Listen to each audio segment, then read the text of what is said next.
आरग तालुका मिरज येथील पद्मावती मातेच्या मंदिरात चोरी करणारा चोरटा अखेर जेरबंद. सांगली स्थानिक गुन्हे अन्वेषण शाखेची धडक कारवाई, तर त्याच्याकडून 9,54,000 रुपयांचा मुद्देमाल जप्त. मिरज तालुक्यातील आरग येथील पद्मावती मंदिर फोडून त्यातील दागिने लंपास करणाऱ्या पलूस येथील तरुणाला अटक करण्यात आली आहे. त्याच्याकडून चोरीचे सोने चांदीचे दागिने, दुचाकी असा 9,54,000चा मुद्देमाल जप्त करण्यात आल्याची माहिती स्थानिक गुन्हे अन्वेषण शाखेचे पोलीस निरीक्षक सतीश शिंदे यांनी दिली. अक्षय अर्जुन मोरे, वय वर्ष 27, राहणार गोंदिलवाडी, रेल्वे गेट, पलूस असं अटक केलेल्याचं नाव आहे.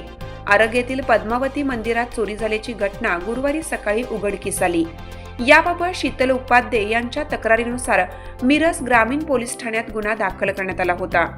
यातील संशयितांना पकडण्यासाठी निरीक्षक शिंदे यांनी सहाय्यक निरीक्षक पंकज पवार यांचे एक पथक तयार केलं होतं.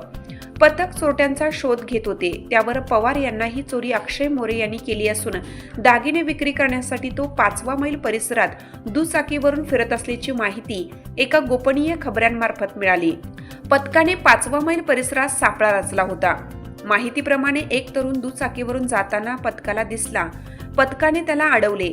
त्याच्याकडील सॅकमध्ये सोन्या चांदीचे दागिने सापडले. त्याबाबत कसून चौकशी केल्यानंतर त्याने आरग येथील पद्मावती मंदिर फोडून तिथून दागिने चोरल्याची कबुली दिली.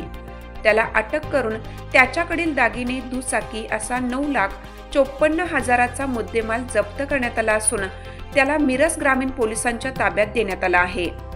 यामध्ये स्थानिक गुन्हे अन्वेषण शाखेचे पोलीस निरीक्षक सतीश शिंदे यांच्या मार्गदर्शनाने सहाय्यक पोलीस निरीक्षक पंकज पवार, नितीन सावंत, सागर लवटे, अमर नरळे, संदीप गुरव, महादेव नागणे, मच्छिंद्र बर्डे, सचिन धोत्रे, संदीप नलवडे, उदय माळी, विक्रम खोत, संतोष चव्हाण, कॅप्टन गुंडवाडे, विजय पाटणकर, विवेक साळुंके आदींच्या पथकाने ही कारवाई केली.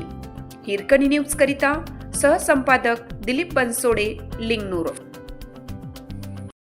चालू घडामोडींचे अपडेट्स जाणून घेण्यासाठी आपल्या हिरकणी न्यूज चॅनलला सबस्क्राईब जरूर करा. लाईक करा, कमेंट करा आणि शेअर करा. बेल आयकॉनवर प्रेस करा आणि नोटिफिकेशन्स मिळवा.